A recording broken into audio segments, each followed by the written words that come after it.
Hello, everyone. So nice to be with you today. Today, we're going to create together ease of body and mind. To begin, I invite you to sit in a way that is comfortable for you. Take a deep breath. Exhale. Close your eyes and go within to be aware of your inner state right now, how you're feeling.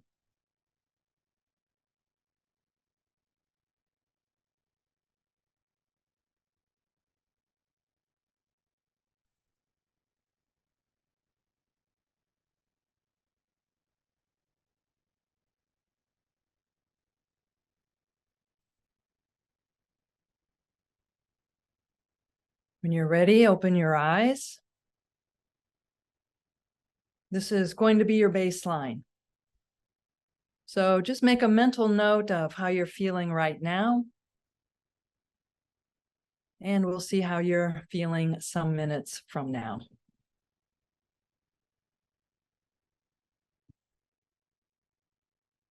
We begin many of our Rosicrucian meditations by saying, take 3 deep breaths, becoming more relaxed with each exhalation.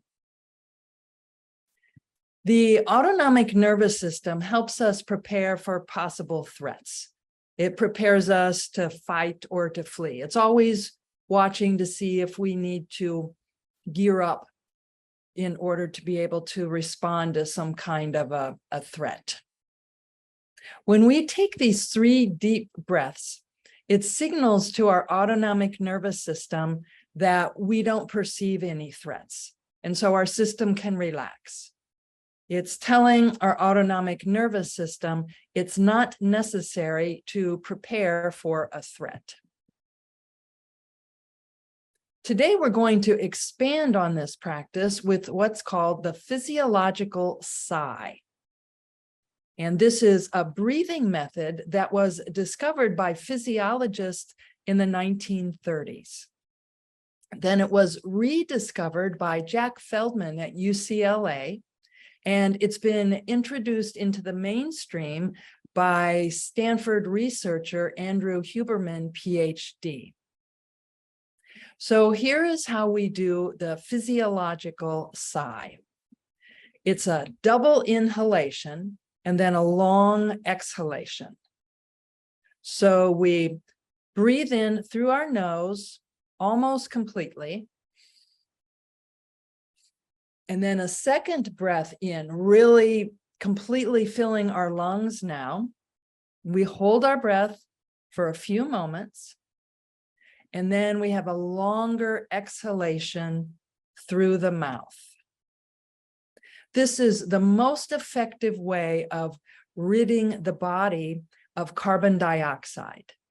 And we naturally do this after a stressful situation, or you may have noticed when we're about to fall asleep. This is the fastest hardwired way to eliminate the stressful response in our body. And we may not even realize it during the day that we're carrying around stress. So when we do this, it releases the diaphragm, which is the big muscle right under our ribs, and it releases carbon dioxide from our system. And you have no doubt experienced this. Like, let's say you're in a stressful situation and the whole thing's over, and you find without even thinking about it, you go, ooh, like that. So our body helps us to take care of itself. When we're stressed, we usually underbreathe. We're like that, pulling everything in. And this prevents us from releasing carbon dioxide. So we're holding on to this and we're not releasing it. When we perceive a threat, all the systems in our body go on high alert to prepare to fight or flee. The neurons in our brains begin a cascade of responses that release epinephrine, acetylcholine, and other chemicals into our body, causing an increase in heart rate. So it's meant to do this.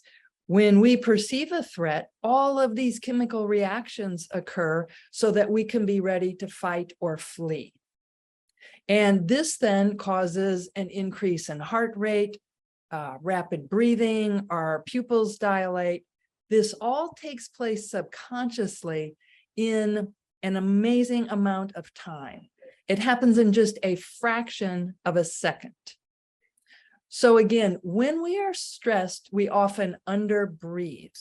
And this may cause the little sacs in our lungs called alveoli to collapse, and carbon dioxide can then build up in our bloodstream. And this may cause us to feel agitated or jittery. So when we're stressed, all these things are happening in our body. The double inhalation of the physiological sigh pops those little air sacs open, allowing the oxygen in, and the long exhalation helps us to discharge the carbon dioxide. So we fill our lungs to the maximum so that they pop. Those little alveoli, the little air sacs inside, they pop. And this allows us to let more oxygen in and to release the carbon dioxide. Again, this also allows the diaphragm to relax. So the extended exhalation causes the big muscle right under our ribs to relax. And according to Andrew Huberman, this feeds back to the nervous system and then to the brain, and that then feeds back to the body to relax it. The diaphragm is like an umbrella. It's at the top of the abdomen, so it separates the abdomen from the chest. And when we exhale, it goes up. So when we breathe out, when we breathe in, it's pushed down. And we do this more than 24,000 times per day. And this simple physiological sigh technique relaxes us very quickly. So we're going to try the physiological sigh now.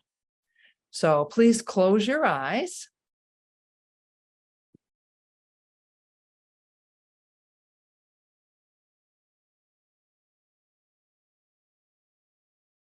And take in a deep breath through your nose. And then breathe in again a second time through your nose, a little deeper. Hold for as long as is comfortable. And then exhale slowly through your mouth.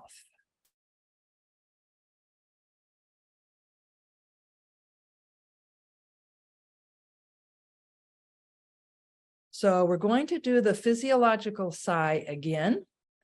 So again, take in a deep breath through your nose. Then breathe in a second time, completely filling your lungs. Hold your breath for as long as is comfortable. And when you exhale, exhale through your nose, a nice slow exhalation. Through your mouth, sorry. Exhalation through your mouth.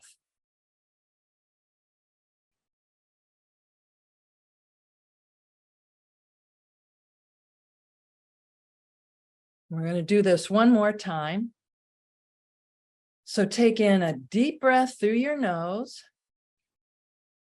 Then breathe in a second time, completely filling your lungs.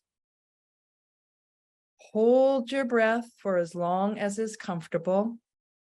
And exhale slowly through your mouth.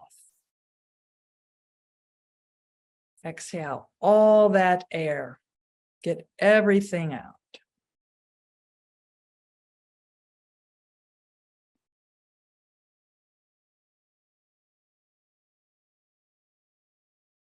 And just to make a mental note of how you're feeling.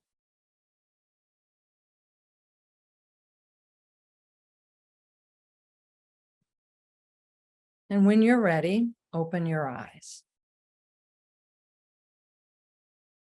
So as you can see, this is a very simple technique that produces very quick results to help us relax, to create ease.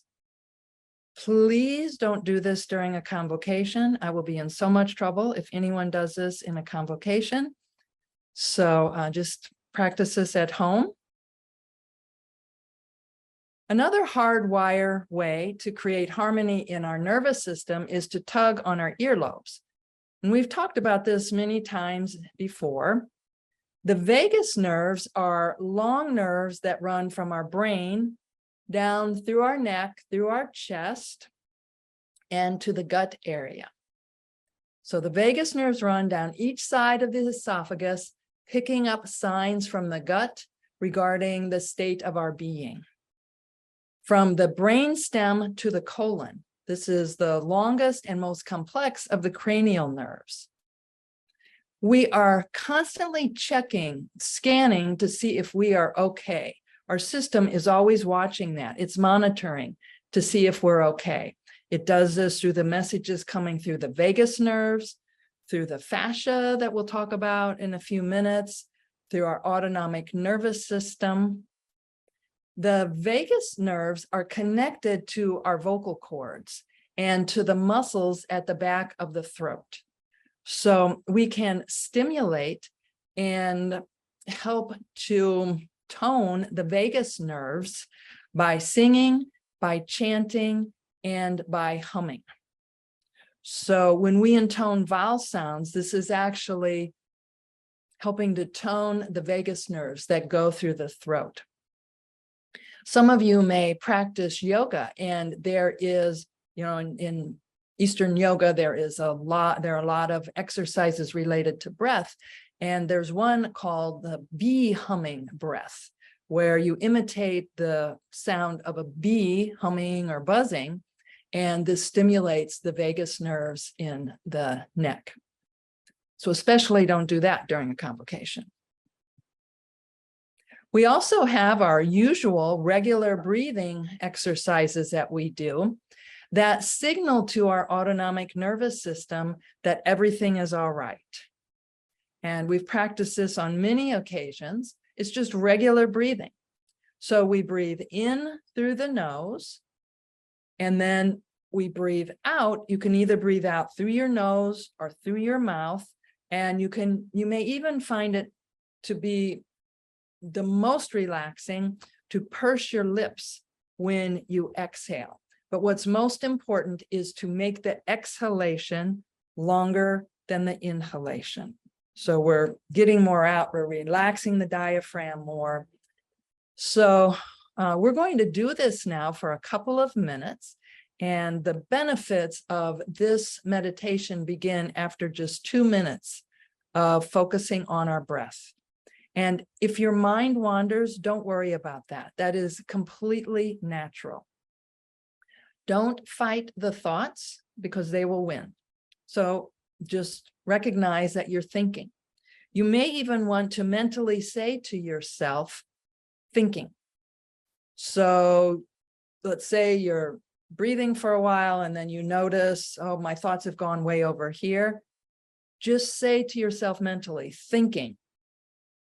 That's been acknowledged, and now you can go back to your breath. It's especially helpful just to feel the air going in and out of your nostrils. So again, we're going to do this for about 2 minutes, so please close your eyes. And just breathe normally in through your nose. And the exhalation can be out through your mouth or out through your nose. If your mind wanders, just bring it back to your breath.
When you're ready, please open your eyes.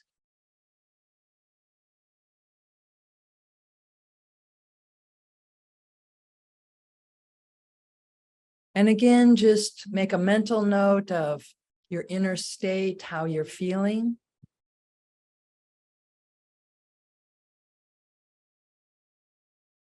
Now we're going to do some movement to help to create ease in our body.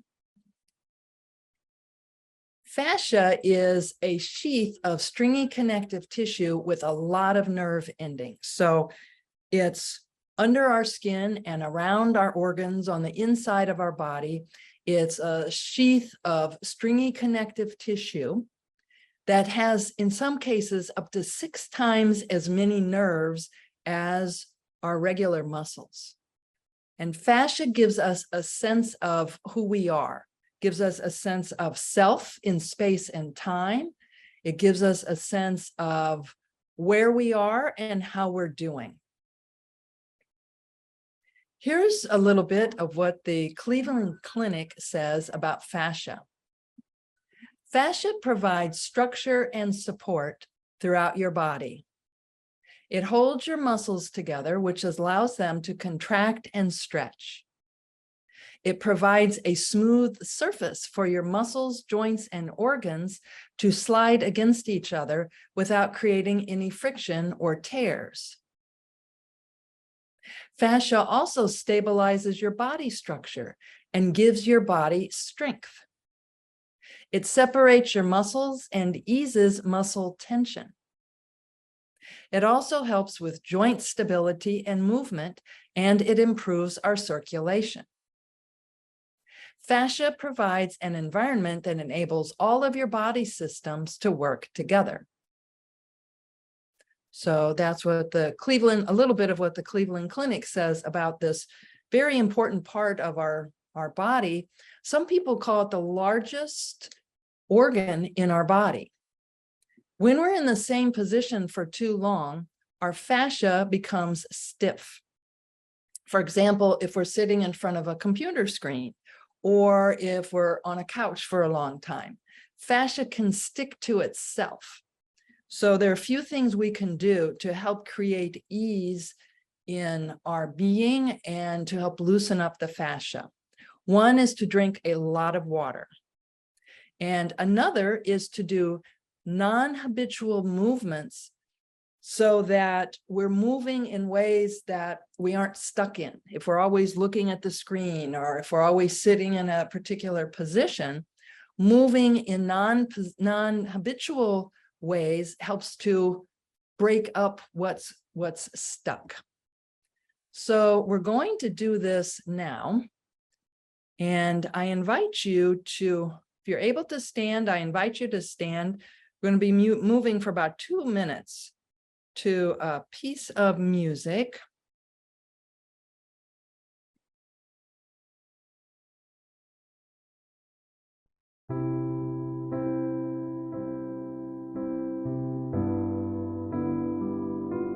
So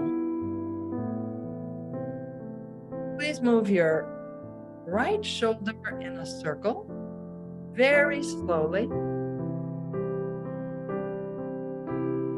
Now go the other direction.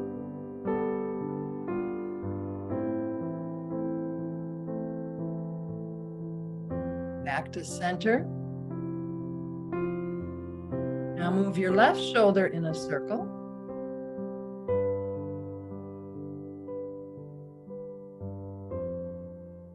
And go the other direction.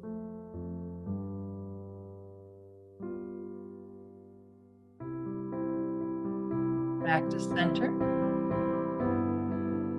Now gently lift both shoulders.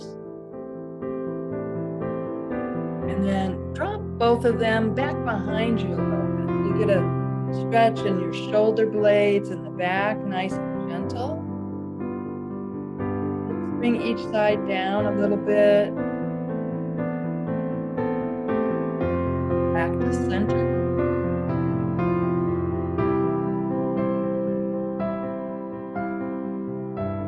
And now lift your left ear to the ceiling or the sky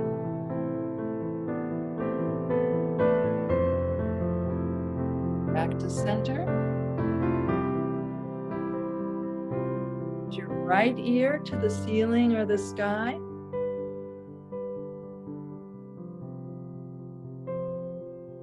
And back to center. Now gently put your chin on your chest and roll to the left, so bringing your left ear up. Back to center. Now roll to the right, bringing your right ear up. Back to center.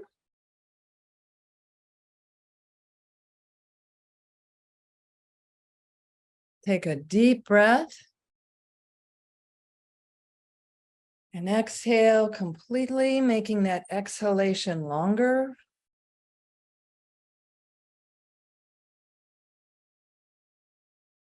Give everything a very gentle little shake.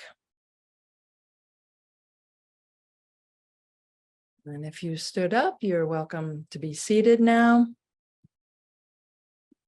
So again, doing non-habitual movements breaks up the parts of the fascia that become immobile. So we can do this with very simple movements. And when we start, we should go nice and slow so that it's most comfortable for us. Movement also moves our muscles and joints and organs and lymph. You know, our heart pumps our blood, but our lymph system does not have a pump. So it depends on our movement to pump the lymph fluid throughout our body. The intestines like movement and are especially sensitive to our emotions. So we're going to do some more movement to music later on, and you may find feeling of relaxation in your abdomen, especially around the diaphragm and around your intestines. For those of you who were at the World Convention in Montreal recently, you heard me say during my presentation that music can help to create rhythmic heartbeats that then affect our brain waves, and this creates a feeling of tranquility that we experience throughout our entire being. So music affects our heart, that also affects our brain waves, and then it creates this resonance and creates a feeling of tranquility or ease throughout our whole being. Almost 100 years ago, H. Spencer Lewis noted, and I'm going to quote this from him, "Unconsciously, a great many persons have become attracted to certain songs that they find themselves humming or singing many times a day. Usually they think that it is because they like the tune or like the melody or perhaps like the words. The fact of the matter is they have unconsciously noticed that the music is soothing or beneficial to the nervous system, perhaps to their entire system, and that is why they continuously sing or hum such songs." End quote. With modern technology like Garmin or Fitbit or an Apple Watch, we can measure the physiological effects of music, such as heart rate variability, which is a measure of the beat-to-beat changes in our heart rate. And this is what H. Spencer Lewis was referring to decades before the technology to measure this was invented. He was such an amazing person. While using a Garmin device, I've listened to a lot of music, noting which pieces create the most heart coherence for me. And there's one particular piece of music that immediately soothes my nervous system, according to my Garmin and according to how I feel. You may find a similar effect, although each of us has our own heart coherence music. So I invite you now to close your eyes. And as we listen to Antonio Vivaldi's Four Seasons Spring Largo, breathe slowly and rhythmically. So listen to the music with your eyes closed and breathe slowly and rhythmically.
Make a note of how you're feeling, your inner state.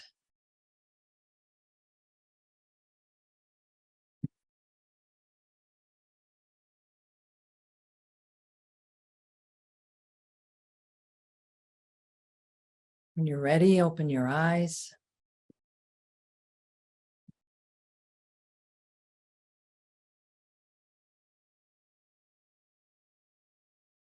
The solar plexus is located just above our navel, and it's not an endocrine gland, but it does affect a number of glands and organs in our body. It's a nerve complex that unites the cerebral spinal fibers of the spinal cord. This explains how our thinking and even our decisions can affect us.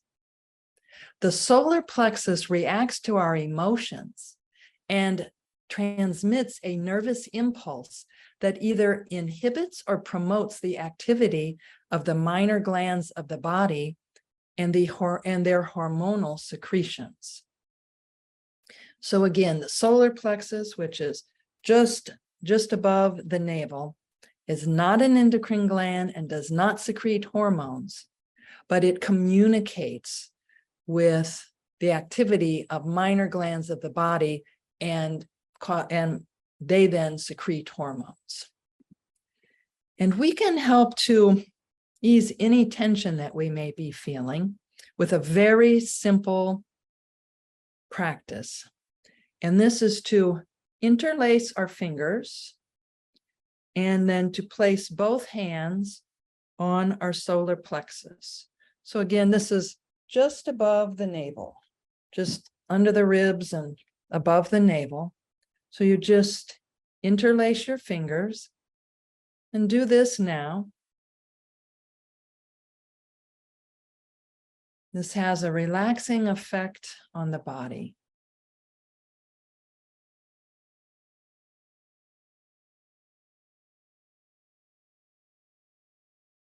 Just close your eyes.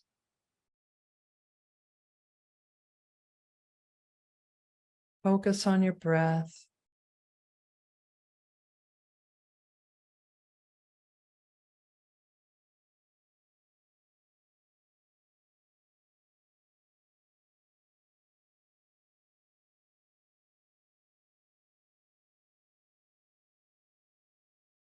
And feel your whole body relaxing.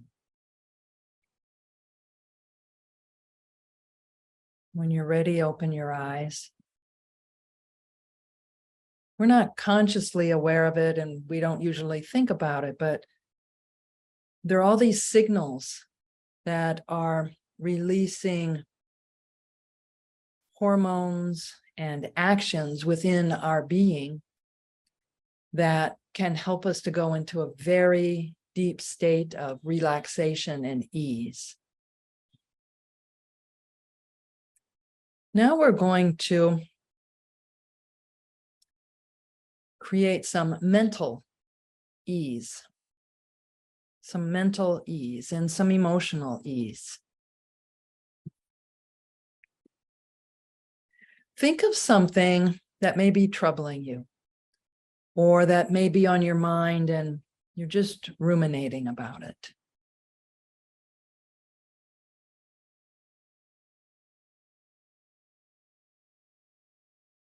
Now consider, is there anything that you can do about this?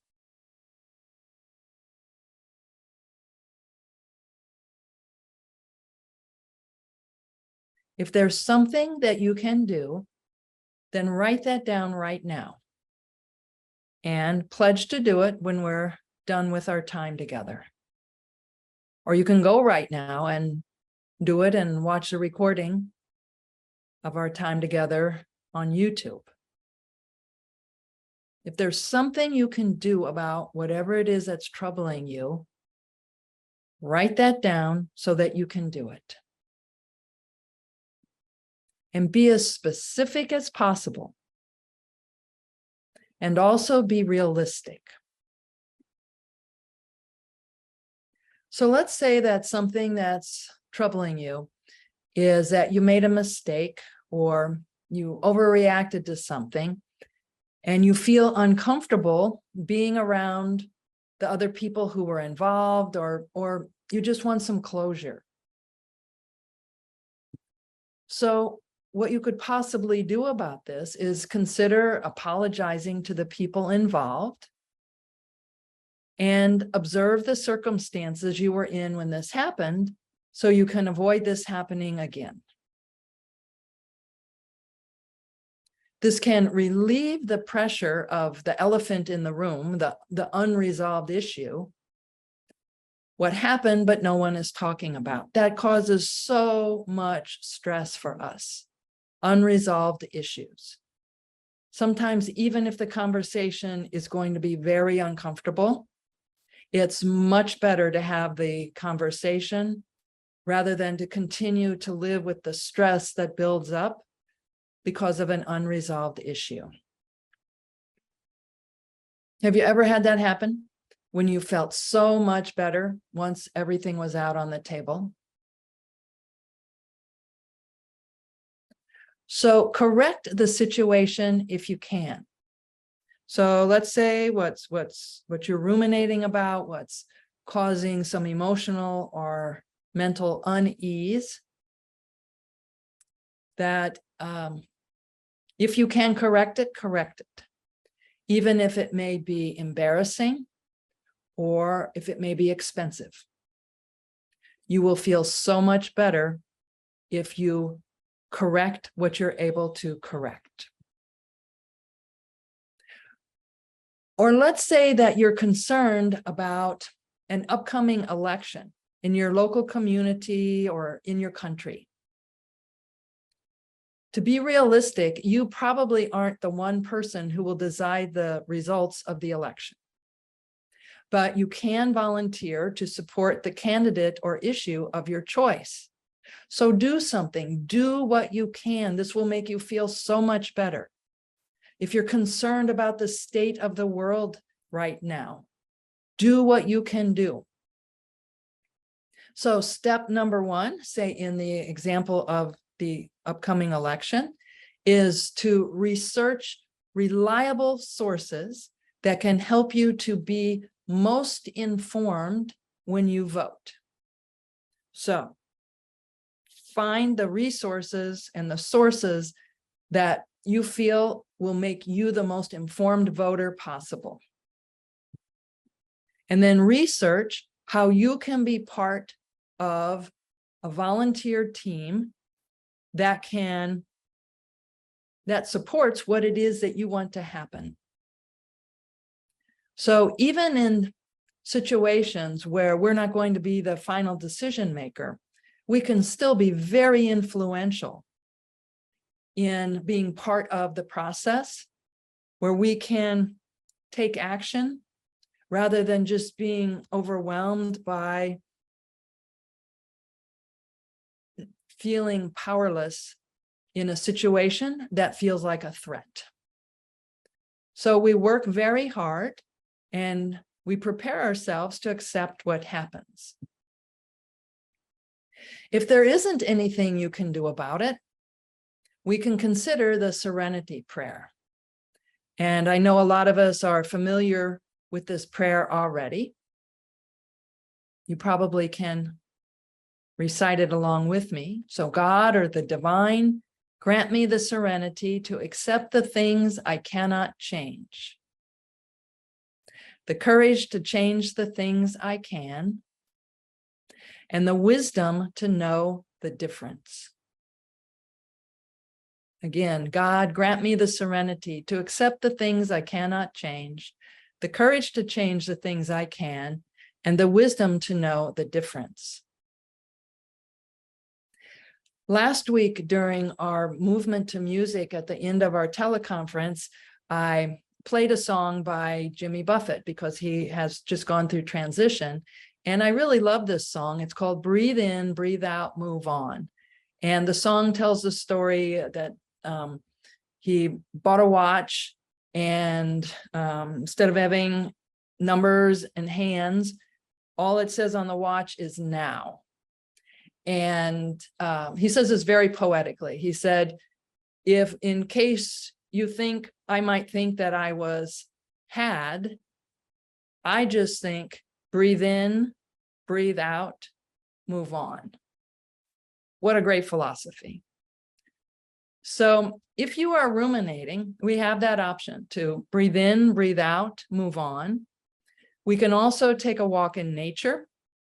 I've mentioned before Stanford University's study on the benefits of walking in nature versus exercising in a gym or even walking in town, that when we're out in nature, it affects the subgenual prefrontal cortex in our brain. And this is the part of our brain that ruminates. And for our ancestors, it was helpful to ruminate to make sure you didn't repeat the life-threatening action you may have taken. But for most of us, we ruminate over things that aren't going to jump out of the woods and kill us. So when we're out in nature, it helps to calm this part of our brain and helps to lower or even eliminate the ruminating. We can also focus on our strengths and what's going well in our lives. We can practice these deep breathing techniques that we've worked on to help stop ruminating. We can understand what our triggers are. Does this happen when I'm when I'm going to bed, when I'm walking down this particular street, when I'm on the phone with that person, so we can understand what triggers feelings of unease or things that we're ruminating about that may not be helpful to us. We can talk to someone, and we can forgive ourselves for our mistakes. So I imagine every one of us has done something that, looking back on it now, we think, okay, I wish I hadn't done that. Or knowing what I know now, that was not my best move. Or boy, did I overreact. So everybody's been in this situation. You were doing the best you could at that time. So forgive yourself. Just do it right now. Just forgive yourself. Next, we're going to focus on our heart center. Frater Paul Dupont is a Rosicrucian member. He's an endocrinologist, an MD, and he's written a book on the endocrine system. And here's what he says about the heart center. The cardiac, or the heart, endocrine gland secretes a hormone whose effect is to establish a general relaxation of the body, particularly regarding the circulation of the blood. The hormone produced facilitates the elimination of salt from the kidneys. It also acts on the muscle fibers of the blood vessels by helping them to relax, and so lowers blood pressure even more. In the brain, this hormone acts as a central relaxation factor and quiets an overactive mind and emotions.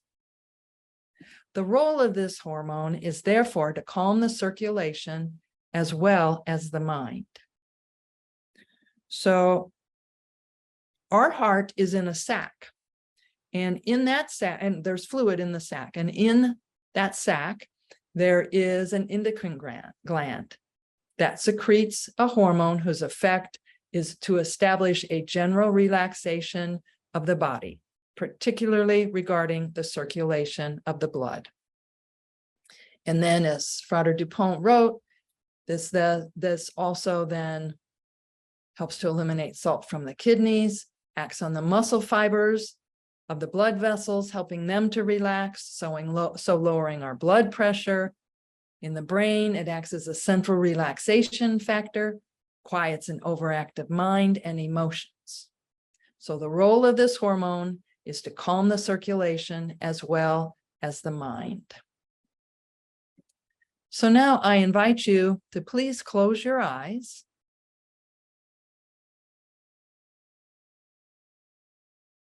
And gently place your attention on your heart center.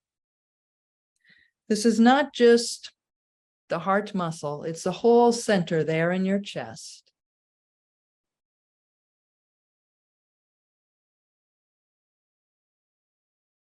Place your attention within this center.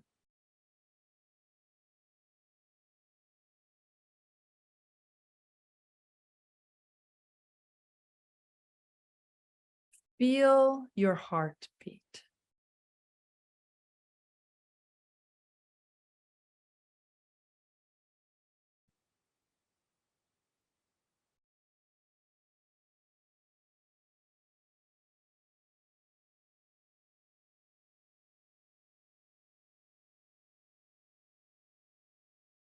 Breathe slowly and create a resonance between your breath and your heartbeat.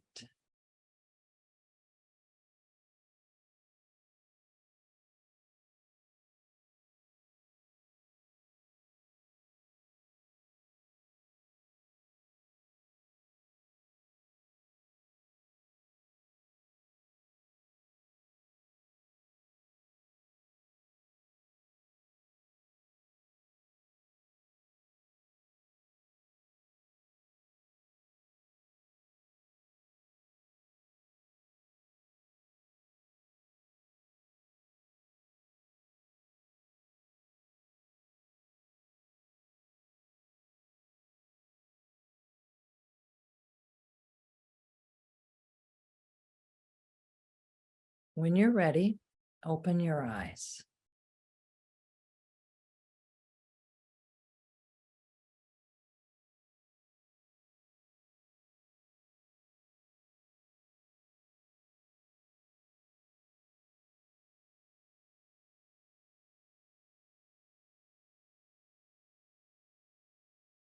The Rosicrucian order sponsors a scholarly journal called the Rosicrucian Journal. And in 2018, there was a paper written that analyzed the effects of mystical vowel sound intonations using Pratt software. And some of the conclusions are, quote, resonance occurs when intoning these specific sounds to re-establish the harmony between the individual's vibratory field and the unified field, thereby leading to a cascade of therapeutic and healing effects. End quote. So we vibrate at a higher, more harmonious frequency of the greater unified field. And this paper lists some of the effects. It can have therapeutic effects for Alzheimer's and improved neural activities. This is through intoning vowel sounds. The physiological effects include an increase in melatonin and stabilization of the blood pressure and heart rate. It increases nitric oxide levels, an increase in endorphin levels, which are produced by the hypothalamus and pituitary glands, creating what's sometimes called a runner's high. Intoning vowel sounds can increase oxytocin levels. And these are produced in the hypothalamus and secreted into the bloodstream by the pituitary gland. This is important in social bonding. You may have heard of this as the cuddle chemical. It's the feeling of having a bond with other people. Intoning vowel sounds can positively influence a person's mind, body, pineal systems. So now we're going to intone a vowel sound that stimulates the pineal center, which is in the back of our head. So it's at the level of our eyebrows, but just go straight around to the back of your head, and that's where the pineal gland is, and the center is around there. Now, while focusing on the back of your head, we're going to intone the vowel sound Om 3 times. Ready? Inhale. Om.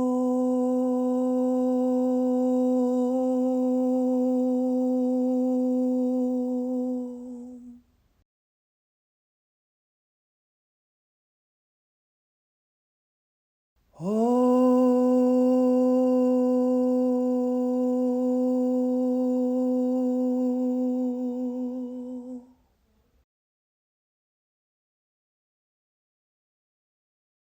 Om.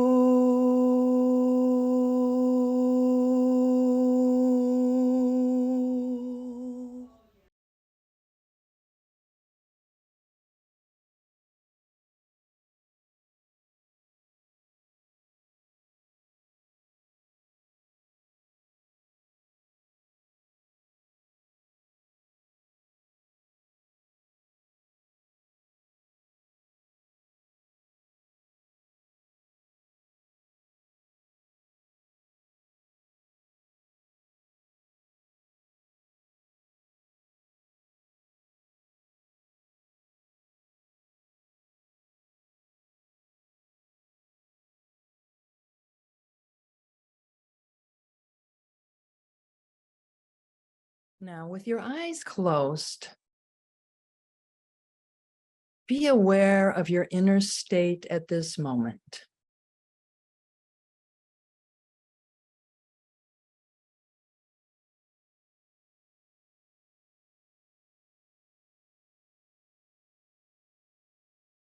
Be aware of your body.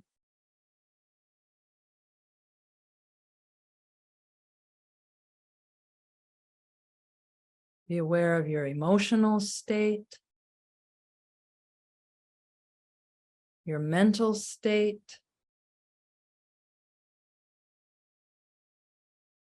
Be aware of your overall well-being and ease.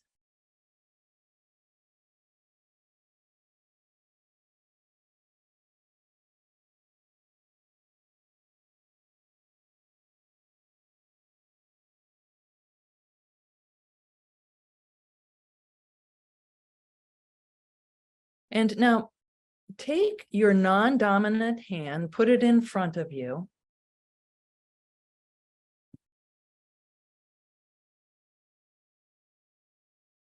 And with your other hand,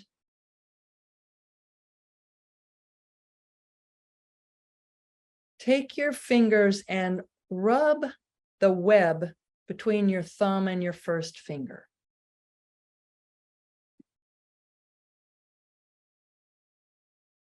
So we'll remove the candle flame now so that I can show you what we're doing. So just gently, while you're feeling this profound ease, just gently rub between your thumb and your pointer finger.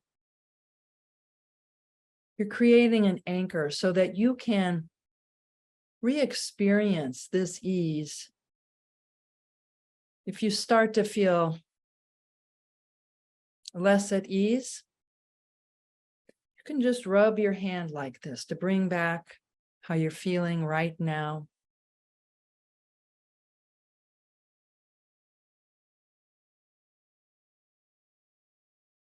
And all of these practices that we did are very simple, have very quick results.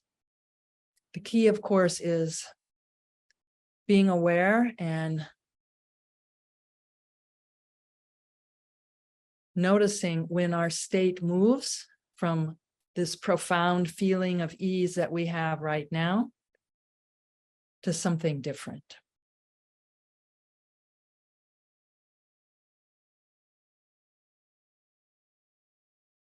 And sometimes when we communicate, I will say to you and we say to each other, with my best wishes for peace profound.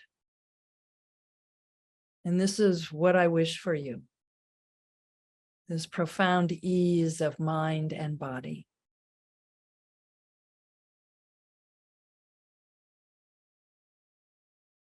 So mote it be.